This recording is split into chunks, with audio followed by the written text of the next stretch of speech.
Assalamualaikum warahmatullahi wabarakatuh. Bismillahirrahmanirrahim. Innal hamdalillah nahmaduhu wa nasta'inuhu wa nastahdihi wa nastaghfiruh wa na'udzu billahi min shururi anfusina wa min sayyiati a'malina. May yahdihillahu fala mudilla lahu wa may yudlilhu fala hadiya lahu.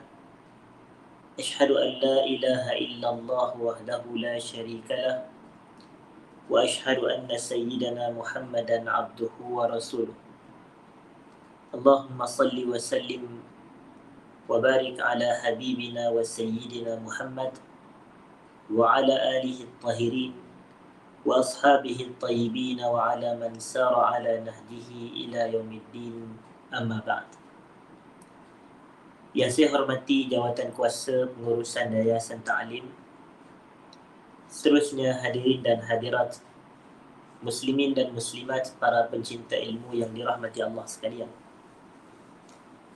Pertama sekali, alhamdulillah, kita panjatkan syukur kepada Allah Subhanahu wa taala kerana pada pagi ini kita dapat bersama sekali lagi berkumpul dalam suatu majlis ilmu yang kita langsungkan sebanyak 2 kali dalam sebulan, iaitu pada setiap hari Sabtu minggu yang kedua dan juga minggu yang keempat, menggunakan kitab pengajian kita ini, Ma'alim fi Tariqi Talabil Ilm.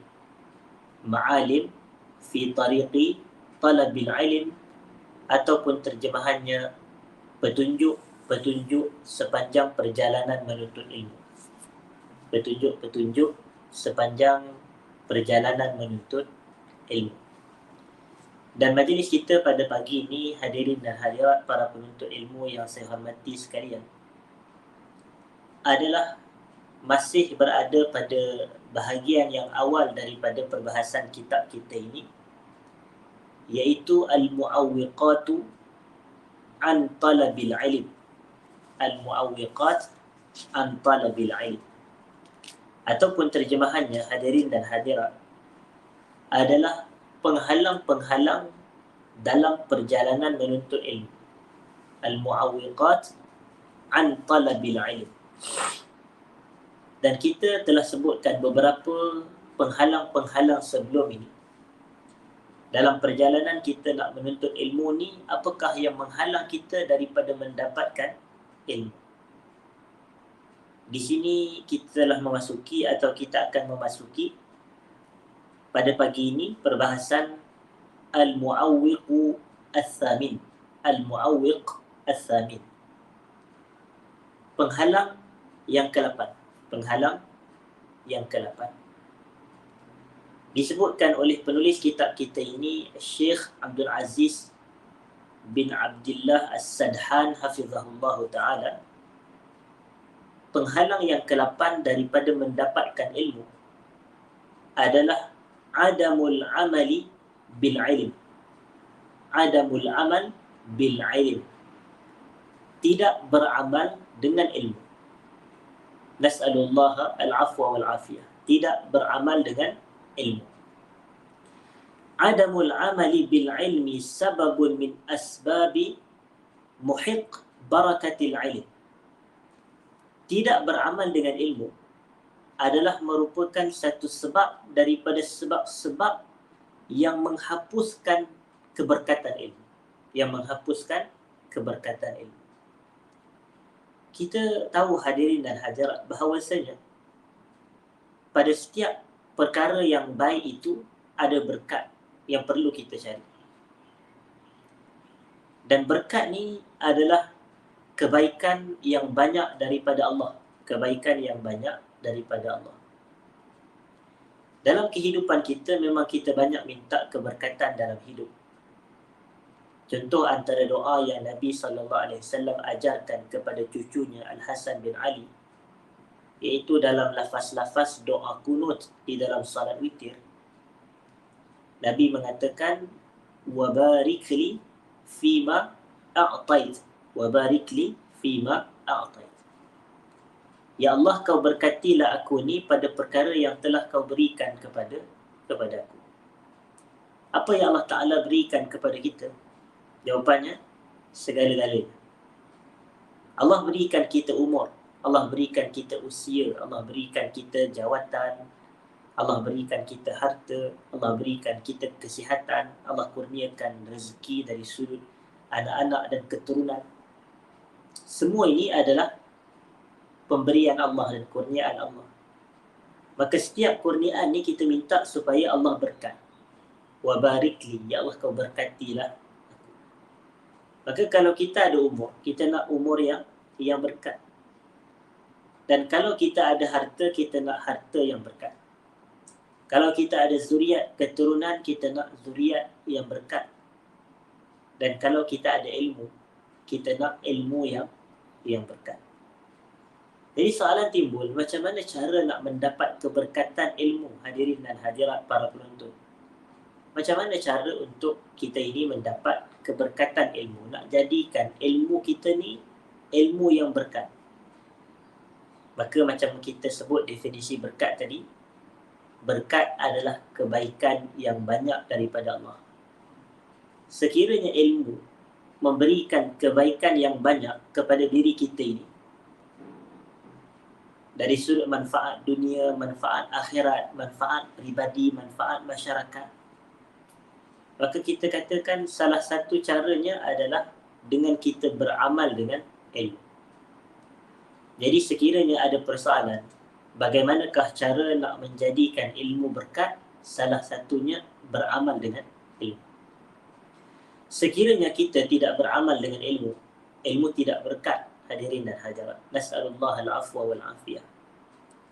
Dan kata penulis kitab hafizahullah, wa min asbabi qiyamil hujjati ala sahibil ilm, dan antara sebab akan ditegakkan hujjah ke atas penuntut dan pemilik ilmu adalah apabila seseorang itu tidak beramal dengan ilmu.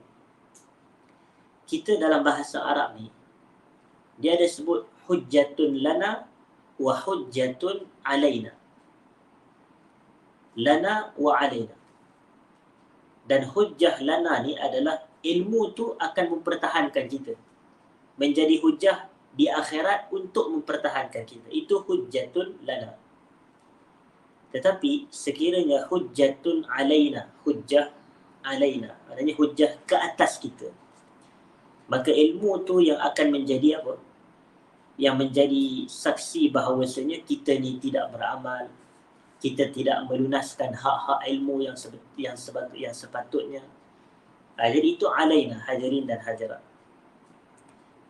Sebab itu di dalam hadis Nabi sallallahu alaihi wasallam ada disebutkan perkataan wal Qur'anu hujjatun laka au alaik.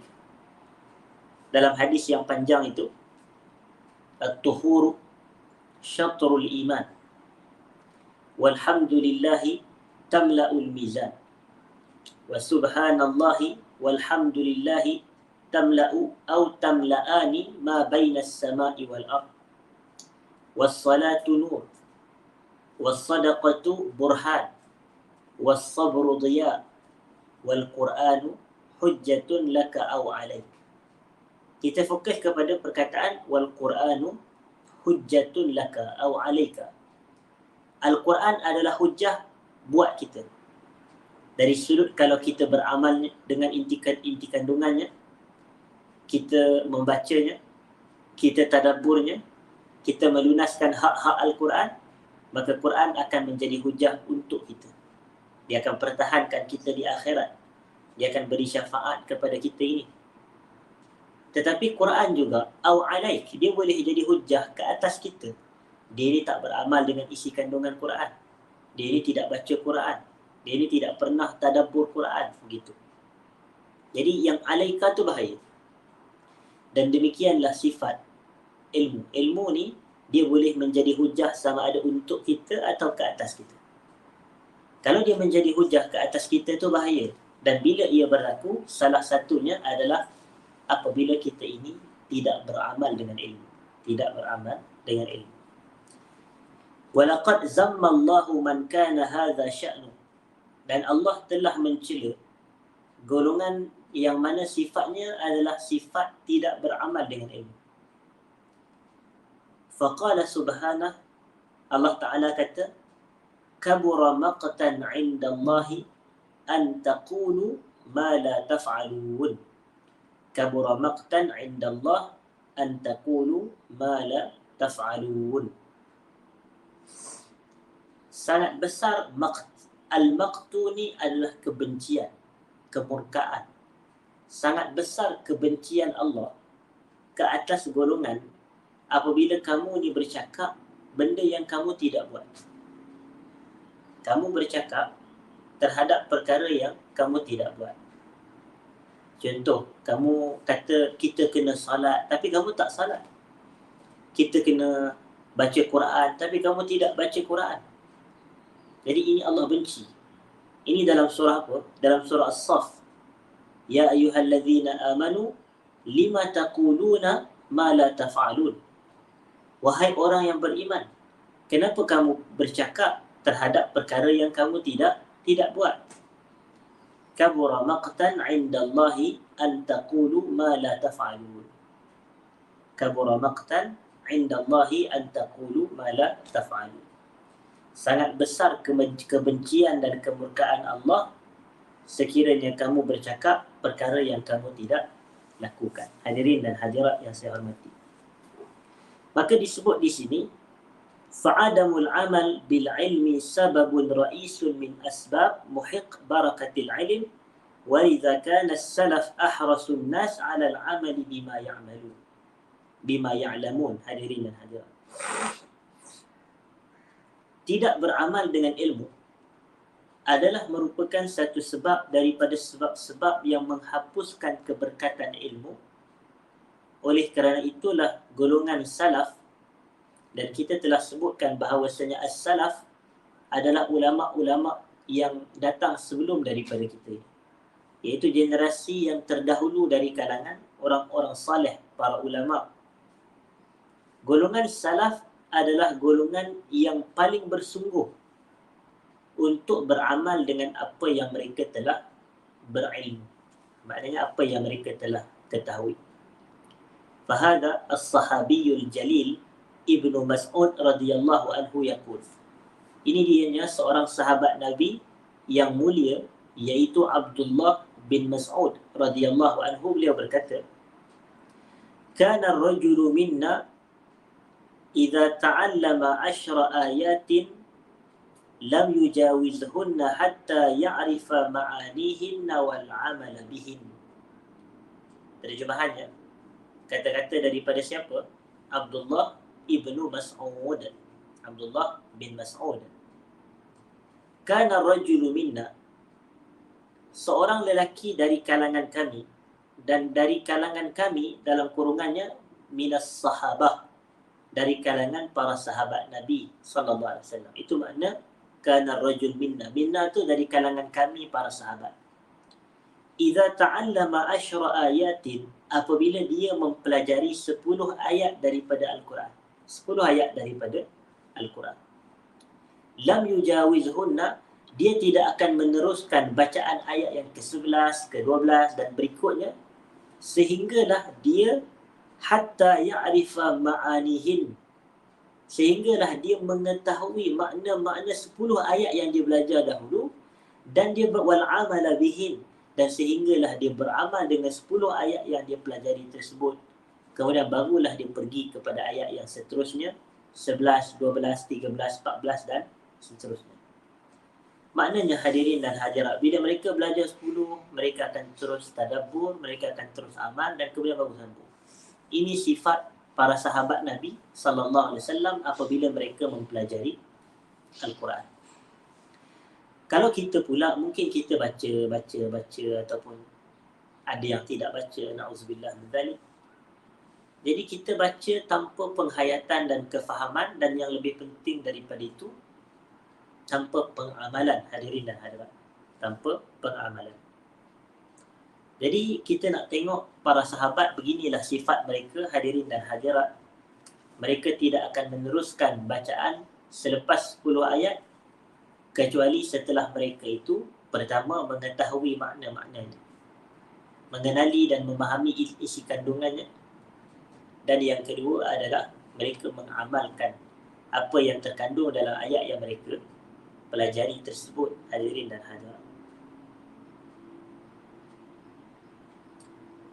Wa hadza Ali radhiyallahu anhu. Dan ini adalah Ali, iaitu Ali bin Abi Talib radhiyallahu taala anhu, sepupu Nabi sallallahu alaihi wasallam dan juga menantu baginda. Yaqul, Sayyidina Ali mengatakan, yahtiful ilm bil amal fa in ajabahu wa illa irtahal. Ilmu itu dihubungi dengan amalan, maknanya berhubung dan berkaitan. Sekiranya ilmu itu tidak diamalkan, nescaya irtahal, nescaya ilmu itu akan beredar, hadirin dan hadirat. Maknanya kalau kita ni tidak beramal dengan ilmu, sedangkan beramal dengan ilmu, berilmu dan beramal ni, keduanya adalah mempunyai hubungan yang kuat sebenarnya. Jadi bila ilmu ni tak diamalkan, maka ilmu akan pergi, ilmu akan lari, hadirin dan hadirat. Dan kata-kata ini dinukilkan oleh Ibnu Abdul Bar Al-Andalusi Al-Maliki rahimahullah dalam kitabnya Jami'u Bayanil Ilm wa Fadlih, Jami'u Bayanil Ilm wa Fadlih. Kata Al-Imam atau kata Syekh Sadhan hafizahullah selaku penulis kitab, li'anna al-ilma wal amala qarinan. Ilmu dan amal adalah dua sahabat, dua peneman dan dua pendamping. Qarin ni pendamping. Imma ay yajtami'a, sama ada kedua-duanya berkumpul, berhimpun serentak, atau yartafi'a ma'a, ataupun dia akan, kedua-duanya akan pergi, kedua-duanya akan hilang. Maknanya dia tidak akan ada salah satu, dia mesti kena ada dua-dua, ilmu dan beramal. Maknanya ilmu tanpa amal tak bagus. Satu lagi apa? Amal tanpa ilmu pun tidak bagus. Amal tanpa ilmu pun tidak bagus. Kita tengok sedikit. Orang kata selayang pandang, hadirin dan hadirat. Firman Allah dalam surah Al-Fatihah menerusi ayat yang ke-6 dan juga ayat yang ke-7, hadirin dan hadirat. Ihdinas siratal mustaqim, kata Allah. Ihdinas siratal mustaqim. Yang mana kitalah yang membacanya. Ya Allah, berilah kami hidayah ke arah jalan yang lurus. Jalan yang lurus. Kemudian dalam ayat yang ke-7, Allah kata, siratal ladzina an'amta alaihim ghairil maghdubi alaihim waladdallin. Jalan yang lurus adalah jalan golongan yang kau beri nikmat kepada mereka. Ghairil maghdubi alaihim, bukan jalan golongan yang kau murkai. Waladdallin, bukan jalan golongan yang sesat. Jadi di sini ada 3 golongan. Golongan yang pertama adalah golongan yang mendapat nikmat. Dan golongan yang kedua adalah golongan yang dimurkai Allah. Nasallallahu al-afwa wal afiyah.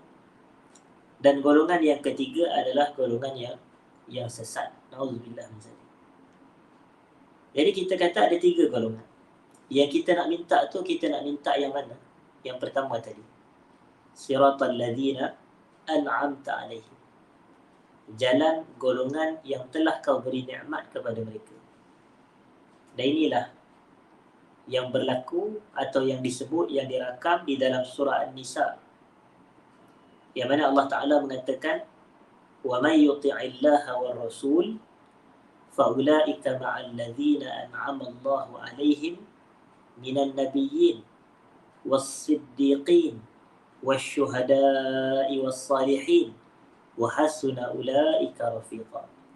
Sesiapa yang mentaati Allah dan Rasul, maka mereka itu akan bersama dengan golongan yang telah Allah beri nikmat kepada mereka. Ma'al ladzina an'ama Allahu 'alaihim.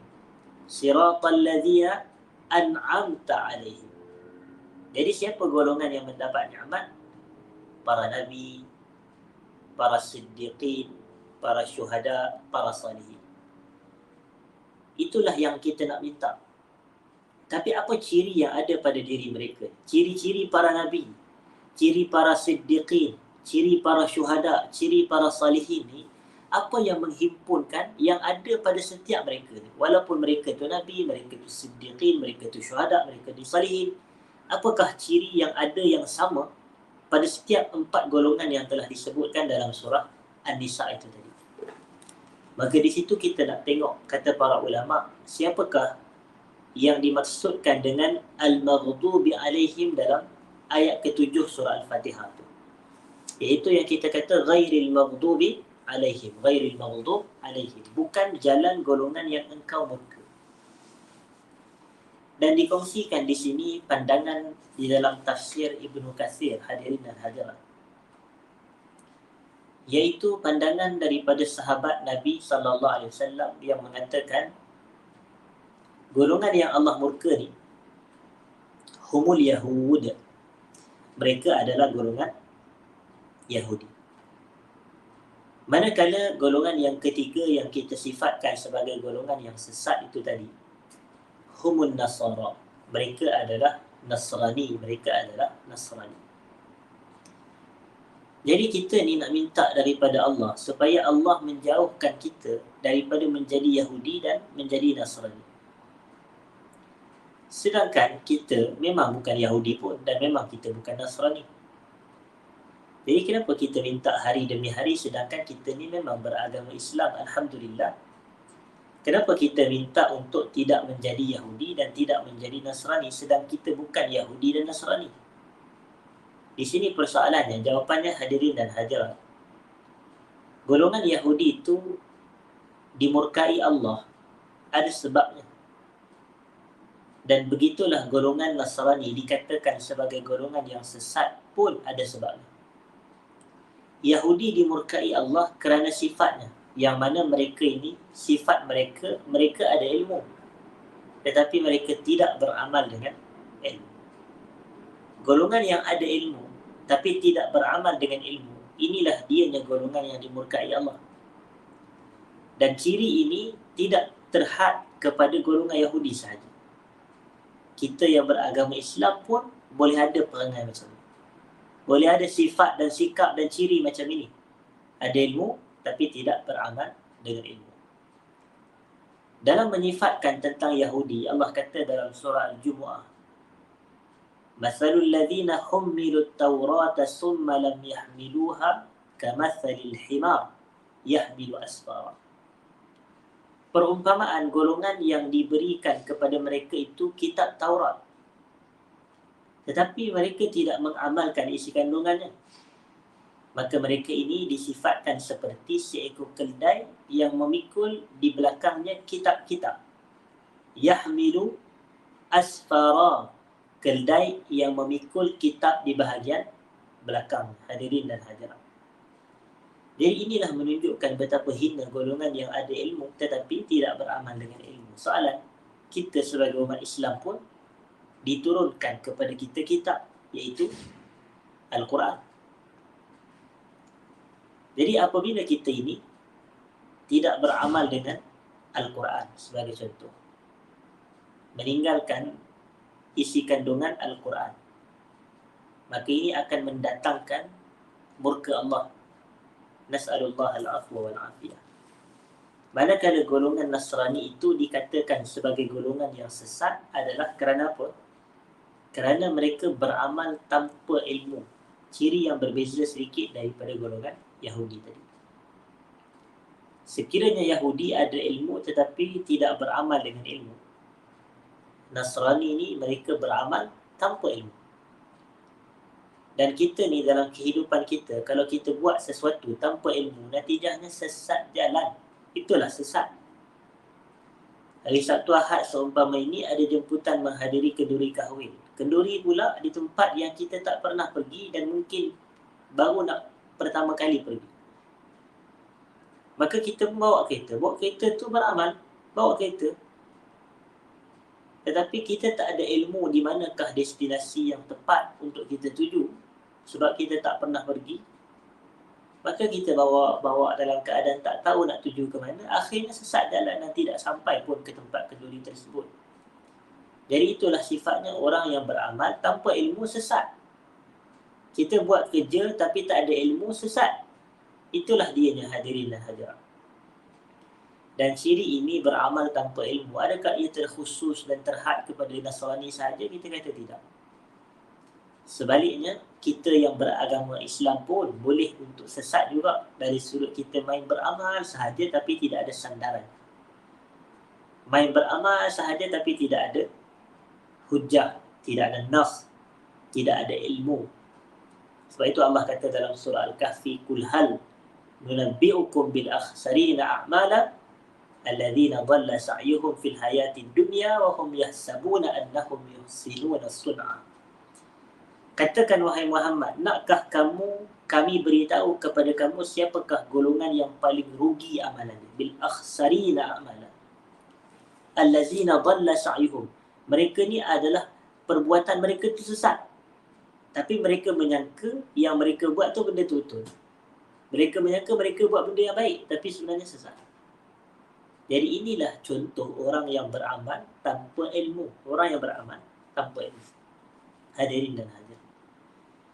Jadi, kalaulah golongan yang dimurkai Allah tu dia ada ilmu tapi dia tidak beramal dengan ilmu. Golongan yang sesat pula adalah golongan yang beramal tanpa ilmu.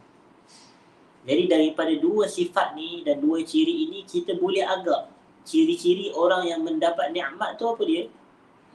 Maka ciri-ciri golongan yang mendapat nikmat adalah golongan yang berilmu dan beramal dengan ilmu. Dia ada ilmu dan dia beramal dengan ilmu. Dan ciri yang menghimpunkan antara para nabi, para siddiqin, para syuhada, para salihin, mereka ini kesemuanya adalah golongan yang berilmu dan beramal dengan ilmu mereka. Sebab itu ia tidak lari tafsiran-tafsiran ayat Al-Quran sesama ini, hadirin dan hadirat. Macam dalam kita baca dalam surah Yasin yang mana Allah Ta'ala kata, wa ani'buduni hadza siratun mustaqim. Dan hendaklah kalian beribadah kepadaku, itulah dianya jalan yang lurus. Ihdinas siratal mustaqim. Jadi jalan yang lurus adalah jalan ibadah kepada Allah. Salat sahkah atau bolehkah kita ini beribadah tanpa ilmu? Tidak logik. Ada orang beribadah tidak ada ilmu, tidak betul. Jadi bila disebut ibadah tu ibadah yang terkandung dengan ilmu, hadirin dan hadirat. Ibadah yang terkandung dengan ilmu. Kemudian kita nak berbalik kembali kepada apa yang disebutkan di sini, hadirin dan hadirat. Wa in kana hunaka ilmun bila amal fa innahu hujjatun ala sahih. Sekiranya ilmu tu ada pada diri seseorang tetapi dia tidak beramal dengannya, maka ilmu akan menjadi hujjah ke atas pemiliknya tadi. Dan hujah ke atas tu bahaya. Macam dia jadi saksi dalam mahkamah, tapi dia bukan yang membela kita, tapi dia pihak yang nak menjatuhkan hukuman kepada kita. Gitu, hadirin dan hadirat.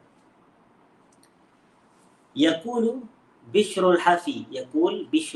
Bishr al-Hafi adalah salah seorang ulama dari kalangan ulama-ulama hadis. Rahimahullah, beliau mengatakan, addu zakat al-hadis. Tunaikanlah zakat hadis. Setahu kita zakat ni hanya untuk harta. Zakat adalah ke atas harta. Tetapi rupanya disebut oleh Bishr al-Hafi, addu zakat al-hadis. Tunaikanlah zakat hadis. Apa dia zakat hadis? Maka fasta'milu min kulli mi'atai hadis khamsata ahadis. Dia kata di sini, beramallah daripada setiap 200 hadis tu, beramal dengan 5 hadis daripadanya. Maknanya hadis-hadis yang kita ada tu, kita kena beramal. Janganlah orang kata belajar hadis, riwayatkan hadis, banyak hadis yang dibaca dan diriwayat dan dihafal, tapi tak diamalkan pun juzuk-juzuk daripada hadis-hadis tersebut. Sebab itu, hadirin dan hadirat, sebahagian ulama memberitahu ada satu lagi zakat ilmu ni. Zakat ilmu ni ada dua. Yang pertama, kita mengajarkan, kita mengamalkan ilmu, itu zakat ilmu. Dan yang keduanya, kita mengajarkan ilmu. Bila kita mengajar ilmu tu, itu zakat juga, hadirin dan hadirat.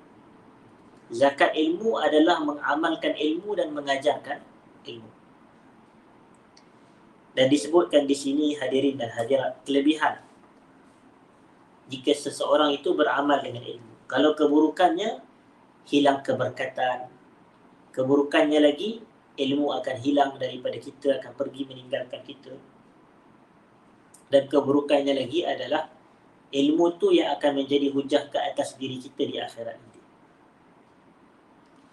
Tetapi ada kelebihan kalau kita beramal dengan ilmu. Antaranya, wal amalu bil ilmi.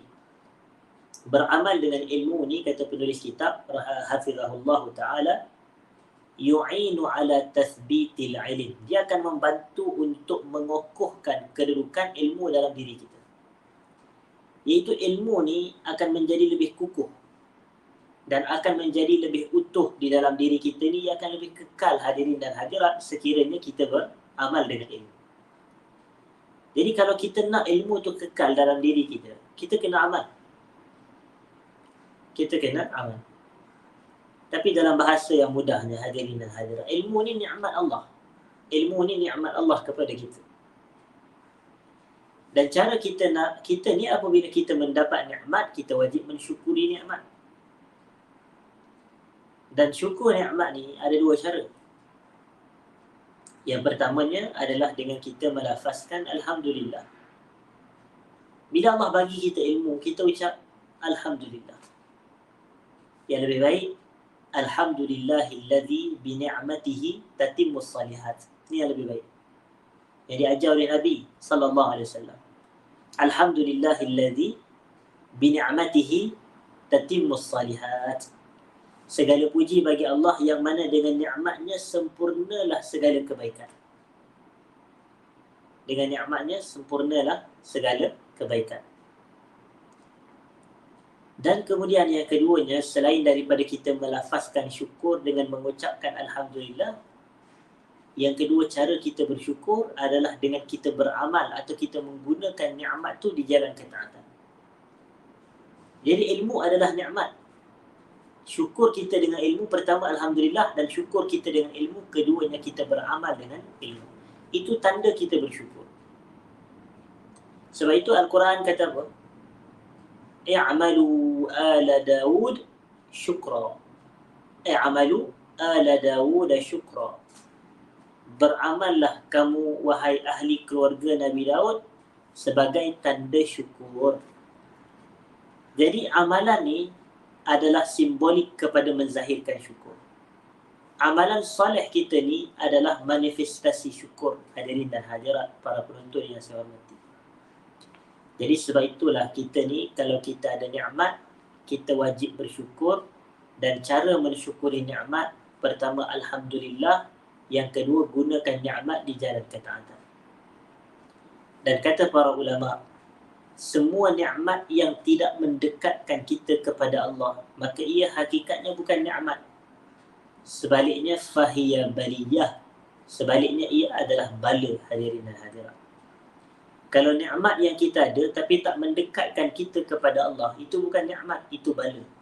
Jadi sebab itu kita ni gunakan nikmat di jalan ketaatan kepada Allah. Dan ilmu akan kekal. Dan salah satu kelebihan syukur ni, hadirin dan hadirat, syukur ni dia ada dua nama. Yang pertamanya Al-Hafiz. Namanya Al-Hafiz. Al-Hafiz ni maksud dia yang menjaga, yang memelihara. Jadi apabila kita mensyukuri nikmat yang Allah Ta'ala kurnia kepada kita, kita akan dapat kelebihan. Yang pertamanya, nikmat yang kita ada tu akan kekal. Nikmat yang kita ada akan kekal. Jadi sebab itulah orang yang beramal dengan ilmu, ilmu dia akan kukuh dan ilmu dia akan utuh, hadirin dan hadirat, akan kekal. Dan yang kedua, nama lain bagi syukur adalah Al-Jalib. Nama lain bagi syukur adalah Al-Jalib. Al-Hafiz dan Al-Jalib, yang menjaga nikmat yang telah ada dan yang mendatangkan nikmat yang belum ada. Al-Jalid maknanya adalah yang mendatangkan nikmat yang belum ada. Jadi kalau kita bersyukur dengan ilmu, ilmu akan kekal kukuh.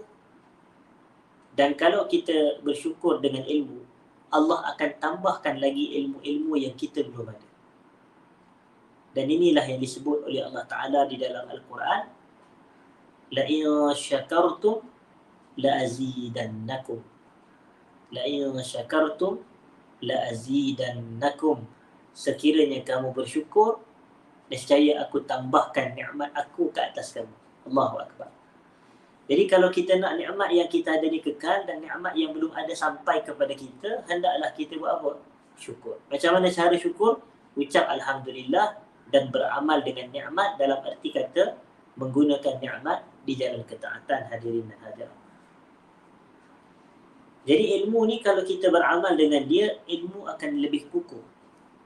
Wa idza aradta shahidan ala zalika fanzur ila adhkaril yawmi wal lailah wa adhkaris sabahi wal masa' wal naumi wal dukhuli wal khuruji min al khala'i wal manzil ila akhir. Law anna al insana arada hifdhaha fa innahu sawfa yahfazha lakinnahu sawfa yansaha ba'da hin. Lakin law annahu amila biha hinan min dahrihi fa innaha tabqa rasikhah wa biqadari al-amal biha tazdadu rusukhan. Rusukhan, terjemahan hadirin dan hadirat. Kalau kita nak tengok bukti yang jelas yang membenarkan apa yang kita sebutkan sebentar tadi, dari sudut beramal dengan ilmu ni akan mengukuhkan dan menguatkan ilmu, kita tengok kepada zikir-zikir pagi dan petang. Zikir-zikir sebelum tidur, zikir masuk ke dalam rumah, zikir keluar rumah, zikir masuk ke dalam bilik air, zikir keluar dalam bilik air, zikir keluar daripada bilik air. Cuba kita tengok. Kerana apa, hadirin dan hadirat? Kalaulah seseorang itu ingin, dia mahu untuk menghafal zikir-zikir tersebut, zikir pagi, zikir petang, macam contoh zikir selepas salat dan seumpamanya, nak keluar rumah, Bismillahirrahmanirrahim, la hawla wa la quwwata illa billah. Nak masuk ke dalam rumah, Bismillahi walajna wa Bismillahi kharajna wa ala rabbina tawakkalna. Nak masuk bilik air, Allahumma inni a'udzubika minal khubus wal khaba'is. Nak keluar bilik air, Ghufranak alhamdulillahilladzi azhaba 'anni al-adha wa 'afani. Nak masuk ke dalam masjid, Allahumma aftah li abwaaba rahmatik, ataupun Allahumma ighfir li dhunubi waftah li abwaaba rahmatik. Nak keluar daripada masjid, Allahumma inni as'aluka min fadlik, Allahumma inni as'aluka min fadlik. Jadi hadirin dan hadirat yang saya hormati,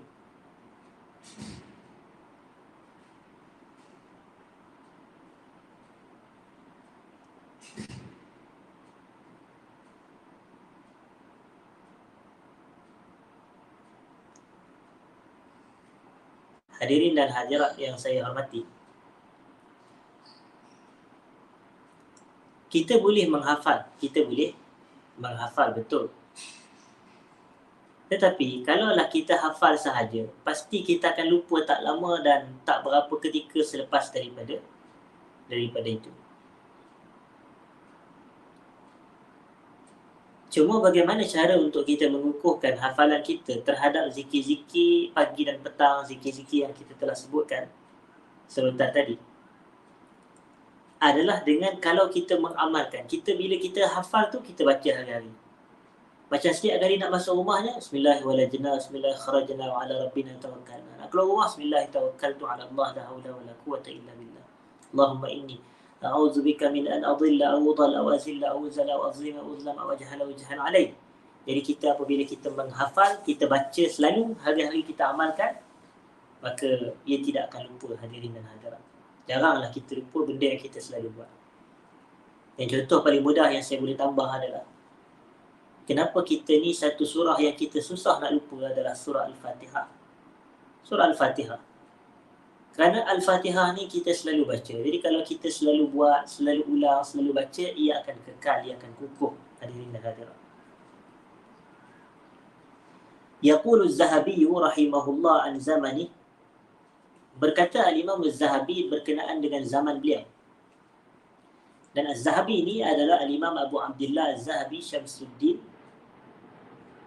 ulama besar yang wafat pada tahun 748 Hijrah. 748 Hijrah, hadirin dan hadirat. Yang mana Az-Zahabi mengatakan, wa ammal yaum, adapun pada hari ini, itu pada zaman beliau, fama baqiya minal ulumil qalila illa al-qalil fi unasin qalil ma aqallu man ya'mal minhum bidhalika al-qalil fahasbunallah wa ni'mal wakil.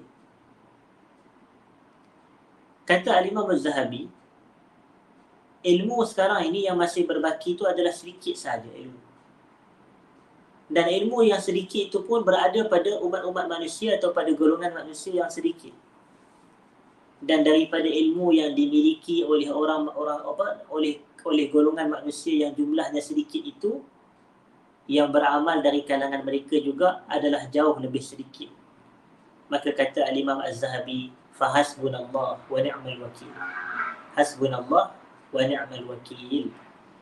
Cukuplah kami ni Allah, dan dialah sebaik-baik tempat kita berserah diri, hadirin dan hadirat.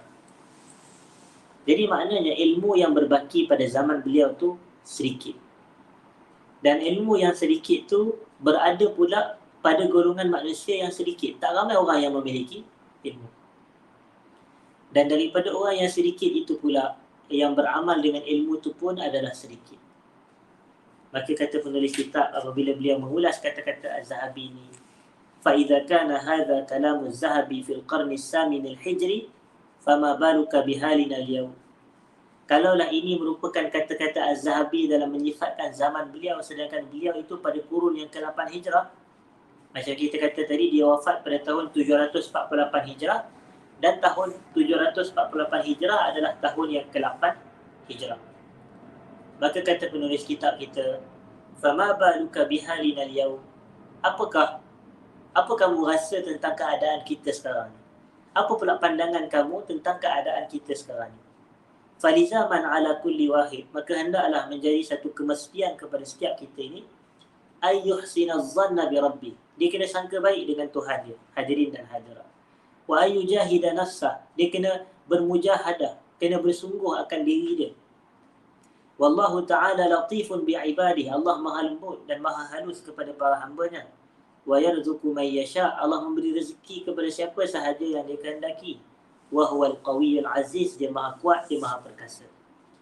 Lalu kata penulis kitab, hadirin dan hadirat, akhil qari, wahai saudara yang membaca, inna hadzal ilma alladhi a'tana Allahu iyyah, ilmu yang mana Allah Taala berikan kepada kita ini, yahtaju ila zakah, ia berhajat kepada zakat, ia berhajat kepada zakat. Ini yang kita kata zakat ilmu, hadirin dan hadirat, zakat ilmu. Fa zakatul mali rubu' ushrah, zakat harta adalah 2.5 ataupun 2.5 1/4, hadirin dan hadirat. Dan zakat ilmu pula bagaimana? Wa zakatul ilmi an ta'mala bihi wa an tu'allimahu, ini yang saya sebutkan sebentar tadi. Manakala zakat ilmu ada dua. Yang pertama, kamu beramal dengan ilmu. Yang kedua, kamu mengajarkan ilmu. Beramal dengan ilmu, mengajarkan ilmu. Kama qala Syekh Muhammad bin Abdul Wahhab rahimahullah, sebagaimana yang diucapkan oleh Syekh Muhammad bin Abdul Wahhab, beliau mengatakan, i'lam rahimakallah, ketahuilah kamu, mudah-mudahan kamu mendapat rahmat Allah, annahu yajibu ala kulli muslimin wa muslimatin ta'allum 4 masail. Bahawasanya wajib ke atas setiap orang Islam, lelaki dan perempuan, mempelajari 4 perkara. Al-ula, al-ilm. Pertama sekali, ilmu. Wasaniyah, yang kedua adalah al-amalu bih, beramal dengan ilmu. Wasalisah, yang ketiganya adalah ad-da'watu ilaih, mengajak kepada ilmu, dakwahkan ilmu. Ar-rabi'ah, keempat adalah as-sabru 'alal adza fih, bersabar dalam sebarang kesakitan, sebarang halangan dalam perjalanan dakwah tersebut. Hadirin dan hadirat. Jadi manhaj kita sebagai seorang Muslim, pertama kena jadi orang yang berilmu. Kemudian beramal dengan ilmu. Kemudian dakwahkan ilmu. Keempat, sabar dalam jalan dakwah. Dan apa yang disebutkan oleh Syekh Muhammad Ibn Abdul Wahhab ini, rahimahullah, adalah diambil dan dipetik daripada surah yang semua kita hafal insya-Allah, yaitu firman Allah Subhanahu wa taala, A'udzu billahi minasyaitonir rajim. Bismillahirrahmanirrahim. Wal 'asr. Innal insana lafi khusr illa alladhina amanu wa 'amilus shalihat wa tawassaw bil haqq wa tawassaw bis sabr. Demi masa semua manusia berada dalam kerugian, hadirin dan hadirat, kecuali mereka yang beriman, mereka yang beramal saleh, mereka yang berpesan dengan kebenaran, dan mereka yang berpesan dengan kesabaran.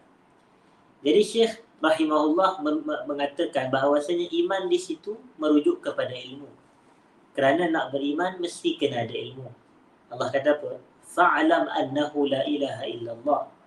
Maka berilmulah kamu bahawasanya tidak ada Tuhan yang diabdikan diri kepadanya selain Allah. Jadi la ilaha illallah tu adalah lafaz iman, kalimah iman, cabang iman yang paling tinggi. Macam sabda Nabi SAW, al-imanu bid'un wa sittuna syu'bah, a'laha qawlun la ilaha illallah, wa adnaha imatatul aza 'anit tariq, wal haya'u syu'batun minal iman. Iman ada 60 lebih cabang. Dan cabang iman yang paling tinggi adalah ucapan la ilaha illallah. Cabang iman yang paling tinggi adalah ucapan la ilaha illallah. Hadirin dan hadirat.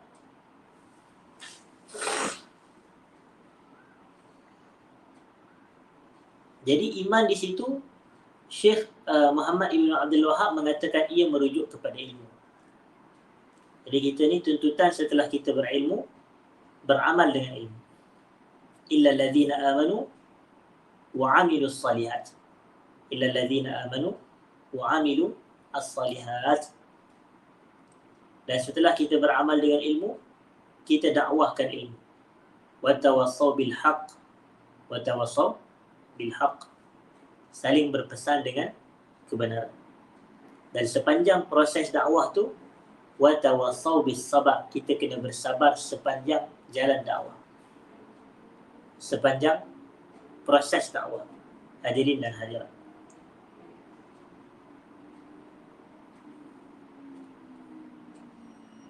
Kemudian disebutkan di sini, hadirin dan hadirat, فَبِقَدَرِ مَا تُزَكِّي هَذَا الْعِلْمِ يُؤْتِيكَ اللَّهُ عَزَّ وَجَلَّ خَيْرًا لَا تَتَوَقَّعْ مَدْخَلَهُ عَلَيْكَ. Dengan kadar yang kita zakatkan daripada ilmu kita ini menerusi dua cara tadi. Yang pertama kita amal, yang kedua kita ajar. يُؤْتِيكَ اللَّهُ خَيْرًا. Allah akan memberikan kepada kamu kebaikan yang kamu tak sangka-sangka pun boleh datang kepada kamu. Yang tak sangka-sangka kebaikan tu boleh masuk ke dalam diri kita ini. Inilah seperti mana yang Allah Ta'ala sebutkan, hadirin dan hadirat.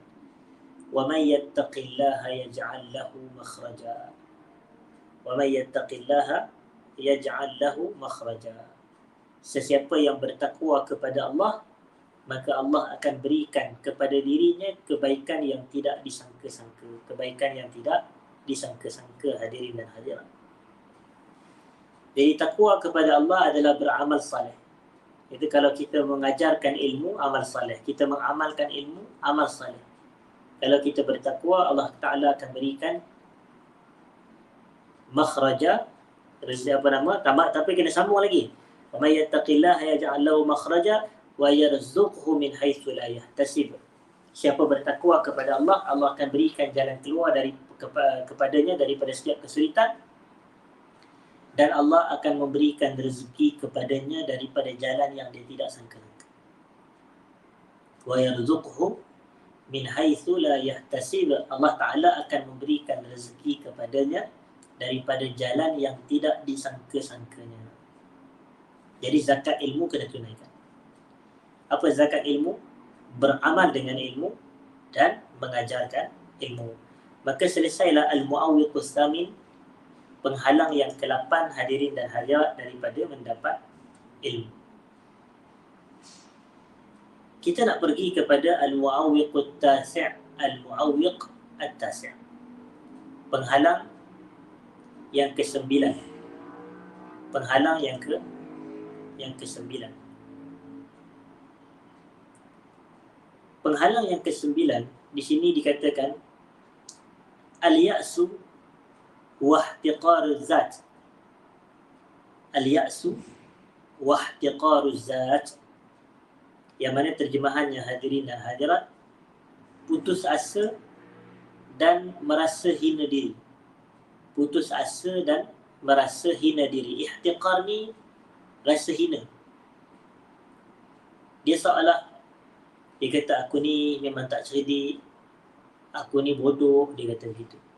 Aku ni tak berapa pandai, aku ni malas, aku sekian dan sekian dan sekian. Lalu dia pun rasa putus asa, tak naklah belajar. Baca banyak kali pun tak dapat-dapat. Baca banyak buku pun tak dapat-dapat. Belajar dengan banyak cikgu pun tak dapat-dapat. Jadi dia putus asa, hadirin dan hadirat. Maka kedua perkara ini, iaitu rasa putus asa dan rasa hina diri ini, kedua-duanya adalah penghalang daripada kita mendapatkan ilmu, hadirin dan hadirat. Kedua-duanya adalah penghalang daripada kita ini mendapatkan ilmu. Penulis kitab Hafizahullah Ta'ala, beliau mengatakan, Ya taliban alim, wahai sekalian penuntut ilmu, wahai penuntut ilmu, kitalah, ana wa anta, aku dan awak, wa Syekhul Islam wal Bukhari wa Ibn Hajar wal ulama. Kita ni, saya ke, tuan-tuan ke, Syekhul Islam Ibn Taymiyah ke, Al-Imam Al-Bukhari ke, Al-Imam Ibn Hajar Al-Asqalani ke, dan seluruh para ulama, nashtariku fi qawlihi ta'ala, kita sama bergabung. Maknanya semua kita ni sama sahaja berdasarkan firman Allah Subhanahu wa ta'ala, wallahu akhrajakum min butuni ummahatikum la ta'lamuna syai'a wa ja'ala lakumus sam'a wal absara wal af'idata la'allakum tashkurun. Allah telah mengeluarkan kamu, wallahu akhrajakum, Allah telah keluarkan kamu, min butuni ummahatikum, daripada perut ibu-ibu kamu. Wa ja'ala lakumus sam'a wal la ta'lamuna syai'a, dalam keadaan kamu tidak tahu sesuatu apa pun. Jadi kita ni sebaik kita lahir dahulu, kita ni sama sahaja dengan Imam Bukhari, Imam Muslim, Imam Malik, Imam Abu Hanifah, Imam Syafi'i, Imam Ahmad, Imam An-Nawawi, Imam Ibn Hajar Al-Asqalani, Al-Imam Al-Ghazali. Kita semua sama sahaja dengan mereka ini. Mereka pun lahir-lahir ke perut dunia ni, tak adalah mereka keluar-keluar tu terus jadi ulama'. Tidak, hadirin dan hadirat. Dan kita pun sama juga. Waktu itu kita sama. Kalau kita lahir kita tak tahu apa-apa, mereka lahir pun mereka tak tahu apa-apa juga. Tapi Allah Ta'ala kata, وَجَعَلَ لَكُمُ السَّمْعَ وَالْأَبْصَارَ وَالْأَفْئِدَةَ لَعَلَّكُمْ تَشْكُرُونَ. Dan Allah menjadikan untuk kamu ni pendengaran, penglihatan dan juga jantung hati. Mudah-mudahan kamu bersyukur. Pendengaran, penglihatan dan jantung hati. Mudah-mudahan kamu bersyukur, hadirin dan hadirat. Jadi, inilah yang disebutkan oleh para ulama. Kita ni kalau kita nak mendapatkan ilmu, kita kena manfaatkan 3 perkara. Nak dapat ilmu kena mendengar, hadirin dan hadirat. Nak dapat ilmu kena observe, kena meneliti, kena merenung, kena melihat. Bukan melihat kosong, tapi observe, melihat dengan penelitian, hadirin dan hadirat. Dan yang ketiga adalah kalau nak dapat ilmu, kita kena berfikir dengan jantung hati. kita kena berfikir menerusi jantung hati. Bila kita ada ketiga-tiga ni, baru kita dapat ilmu. Jadi inilah yang membezakan kita dengan para ulama' yang kita sebutkan tadi. Para ulama' mereka banyak mendengar, mereka banyak berfikir dan mereka banyak melihat dan merenung, hadirin dan hadirat. Jadi atas faktor itulah kita ini, mereka dapat ilmu. Dan di situlah yang kita berbeza dengan mereka. Tapi maknanya kita, kalau kita manfaatkan sebaik-baiknya ketiga-tiga perkara ini, macam kita kata tadi, Allah kata la'allakum tashkurun, mudah-mudahan kamu bersyukur. Macam mana bersyukur? Dengan melihat, banyaklah baca kitab, banyaklah dengar hadis kuliah. Macam mana nak mendapat ilmu menerusi pendengaran, hadirin dan hadirat. Lalu kita katakan, kita manfaatkan pendengaran dengan menghadiri majlis ilmu, dengar kuliah, dengar ceramah seperti ini. Maka dapatlah kita ilmu, hadirin dan hadirat. Kulluna zalika rajul. Semua kita adalah lelaki yang sama. Keluar-keluar daripada perut ibu bapa kita, perut ibu kita dalam keadaan kita tak tahu apa pun. Hadhihi al-ayah qasim mushtarak lin-nasi jami'an al-anbiya' wa rusul istafahumullah azza wa jalla was-sahabah lahum fadlun wa qasbus sabaq fil khairat fa hadhihi al-ayah tajma'una jami'an. Ayat ni menghimpunkan kita semua sekali, iaitu dari surah Allah keluarkan kita daripada perut ibu kita dalam keadaan tak tahu apa-apa. Ya Allah jadikan untuk setiap kita ni ada pendengaran, penglihatan dan hati. Mudah-mudahan kita bersyukur. Walidha la tahqiranna minal ma'rufi syai'a. Janganlah kita meremehkan kebaikan walau sekecil-kecilnya. Wala tahqiranna nafsak. Dan jangan sesekali kita menghina diri kita. Janganlah sesekali kita merendahkan diri kita, merasa hina diri, mencela dan memaki diri kita ini. Wa fil waqti nafsuh, dalam masa yang sama, kama sabaq, la tuzakki nafsaka tazkiyata anta ta'lam annaka lasta ahlan laha. Dan dalam masa yang sama, janganlah kita nak puji diri kita berlebih-lebihan pula. Dalam keadaan kita kata, aku ni ulama, aku ni hebat, aku ni mengetahui sekian dan sekian, tapi hakikatnya tidak, sebaliknya. Maknanya jangan cela diri, jangan rasa hina diri dan jangan rasa hebat diri. Kita pertengahan, hadirin dan hadirat. Tidak merasa yang diri kita hebat, dan dalam masa yang sama kita tidak merasakan yang diri kita ini hina dan seumpamanya.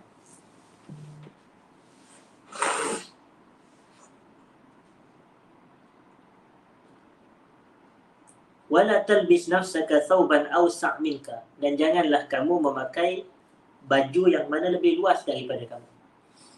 Maknanya jangan kita ni, orang kata hakikatnya ukur baju badan sendiri, itu pepatah Melayu. Dalam bahasa Arab dia kata wala talbis nafsaka thawban awsa' minka. Janganlah kamu pakai baju yang lebih luas, lebih besar daripada kamu. Jadi kita pakai baju yang cukup muat kepada kita je. Kita dah size S, nak pakai baju orang XL contohnya. Apa akan jadi? Dia akan jadi tak padan dan tak kena, hadirin dan hadirat. Kalau kita ni orang kata ilmu sekangkang kera sahaja, jangan kita menganggap diri kita sebagai ulama besar, hadirin dan hadirat. Dan kata penulis kitab hafizahullah ta'ala,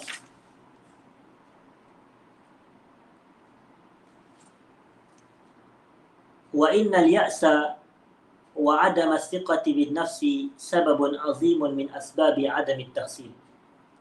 Berputus asa dan tidak percaya kepada diri sendiri adalah sebab yang besar daripada sebab-sebab tidak mendapatkan ilmu, hadirin dan hadirat. Apakah yang menghalang kita daripada mendapat ilmu? Jawapannya sebab kita ni putus asa. Sebabnya kita ni tak yakin pada diri kita yang kita mampu, kita boleh, kita orang kata kita ada ruang dan peluang untuk berjaya.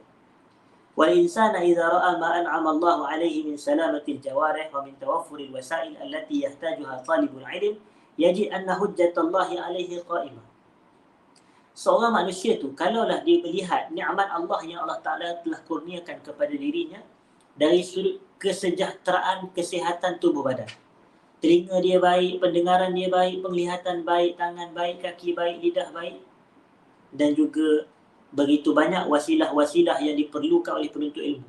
Sekarang ni ilmu boleh dicapai dan boleh diakses di hujung jari sahaja.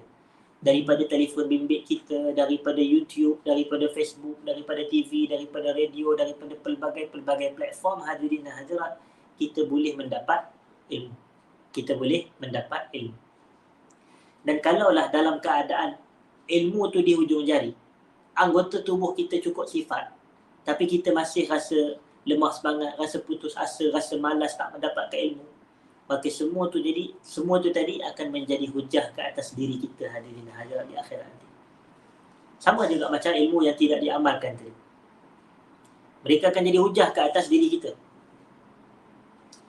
Dari sudut kita yang tidak menggunakan dan memanfaatkan apa yang telah Allah nikmatkan kepada kita, daripada kesihatan tubuh badan yang baik, dan juga daripada kemudahan alatan-alatan atau wasilah-wasilah untuk mendapatkan ilmu, hadirin dan hadirat. Dan penulis kitab disebutkan di sini, la tahqiranna nafsaka in kunta dha'ifan fil hifz. La tahqiranna nafsak in kunta dha'ifan fil hifz. Janganlah kamu mencela diri kamu sekiranya kamu lemah dalam hafalan. Kita tahu bahawasanya semua kita ni hafalan berbeza-beza tahapan. Ada orang yang lemah, ada orang yang kuat, ada orang yang rajin. Maka dikata di sini, hadirin dan hadirat, au dha'ifal faham. Dan janganlah kamu rasa hina diri kalau kamu ni lemah faham, lambat faham. Au bati'ul qira'ah. Atau kamu nak membaca pun lambat. Orang lain boleh baca satu kitab tu dalam masa 1 jam. Kita baca setengah jam tak sampai separuh muka lagi, hadirin dan hadirat. Aw sari'un nisyan, atau kita ni cepat lupa apa yang kita pelajari. Jangan kita mudah rasa hina diri. Jangan kita mudah rasa hina diri, hadirin dan hadirat.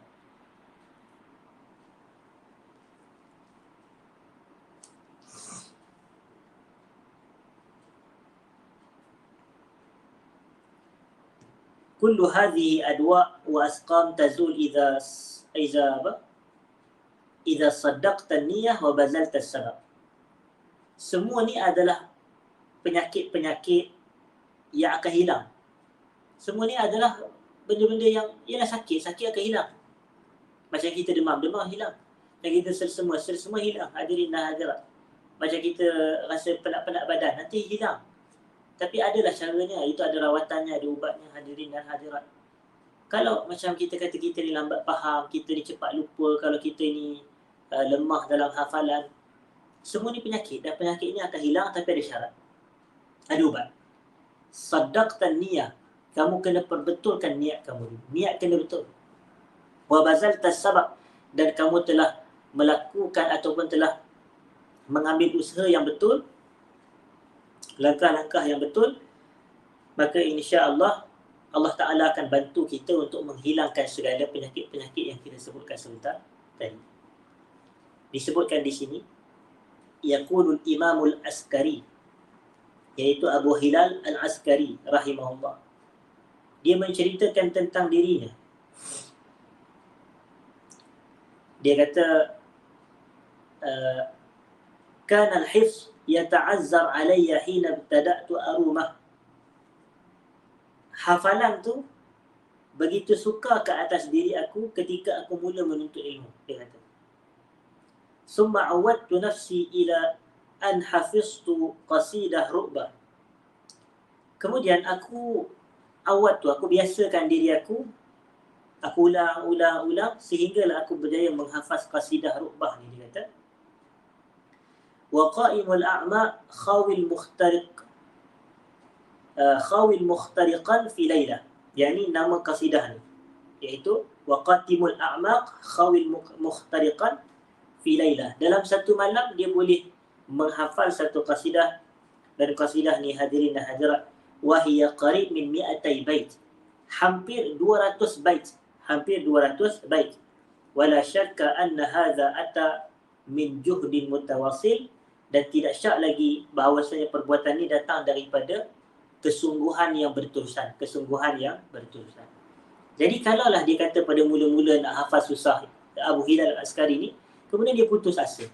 Kemudian dia kata, aku ni memang orang yang tak boleh dah, aku dah tak boleh dah tua lah dah, tak nampak lah dah itulah, dah tak sihat lah dah itu. Macam-macam alasan untuk tidak mendapatkan ilmu.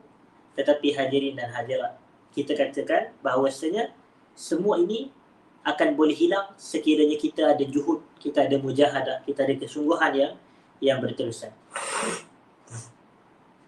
Lalu kata penulis kitab, idzan iyyaka ra'akallah, berhati-hatilah kamu, mudah-mudahan Allah menjaga kamu, an tahqira nafsak bal akhlisin niyyah lillah wabzulis sabab wastaghil waqtak.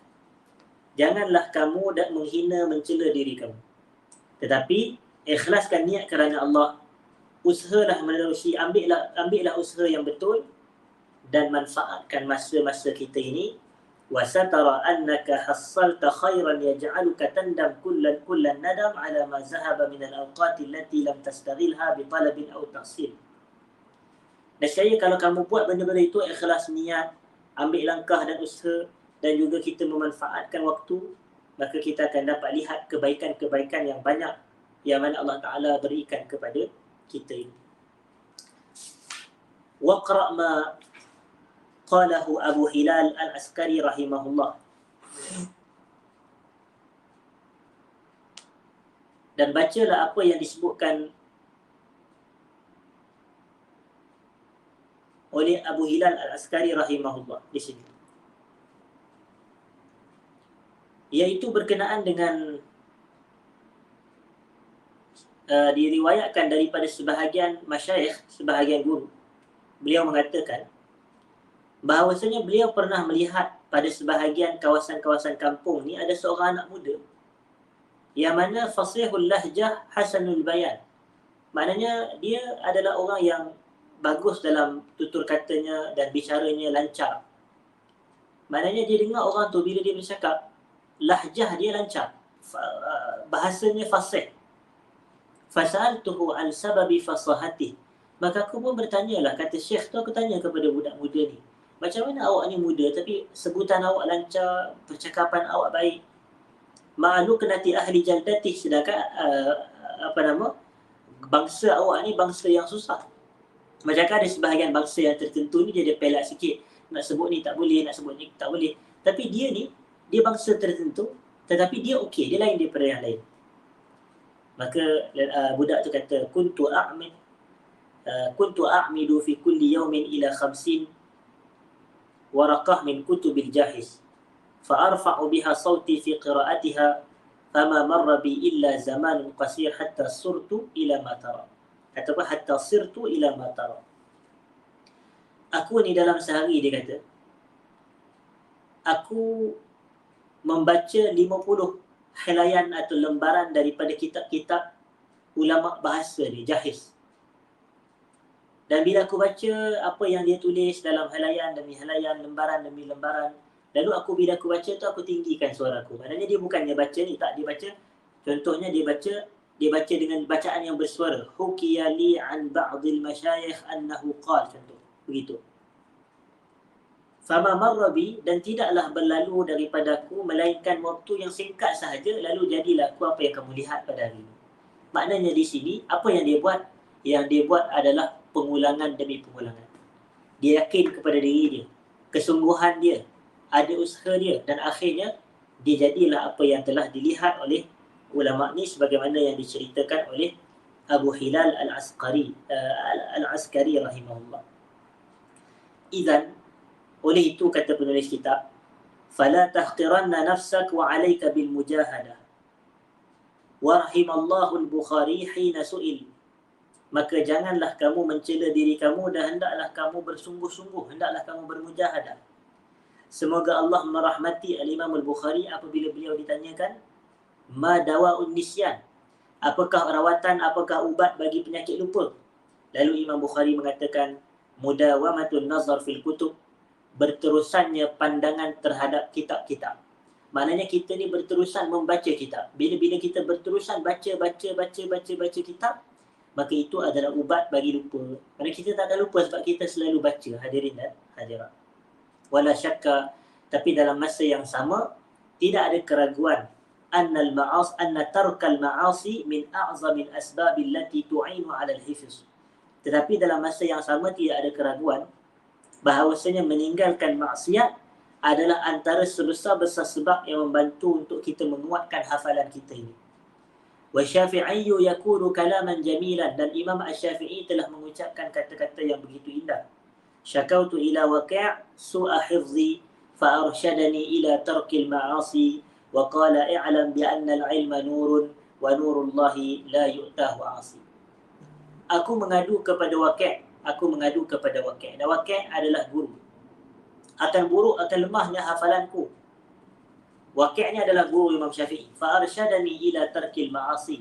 Lalu beliau memberi bimbingan, mengajak aku ni supaya aku meninggalkan maksiat. Dan beliau memberitahu kepadaku, ketahuilah bahawasanya ilmu adalah cahaya. Dan cahaya Allah tidak akan diberikan kepada pelaku maksiat. Jadi, untuk noktah ini kita kata bahawasanya antara sebab faktor kenapa kita tidak dapat ilmu adalah kadang kita putus asa cepat. Dan kadang kita rasa hina diri. Tak, buang benda ini, bersungguh-sungguh, ikhlaskan niat, doa kepada Allah dan tinggalkan maksiat dan banyak pengulangan, maka kita akan dapat ilmu yang kukuh, insya-Allah hadirin dan hadirat. Maka memadai sekadar itu perbahasan kita pada hari ini. Jam pun dah pukul 11 dan saya ada satu urusan lain hadirin dan hadirat yang perlu diselesaikan. Jadi alhamdulillah kita telah bersiaran selama 1 jam, hampir 1 jam 15 minit hadirin dan hadirat. Saya meminta maaf jika ada salah dan silap terkasar bahasa. Aqulu qawli hadza astaghfirullahal azim li wa lakum. Assalamualaikum warahmatullahi wabarakatuh.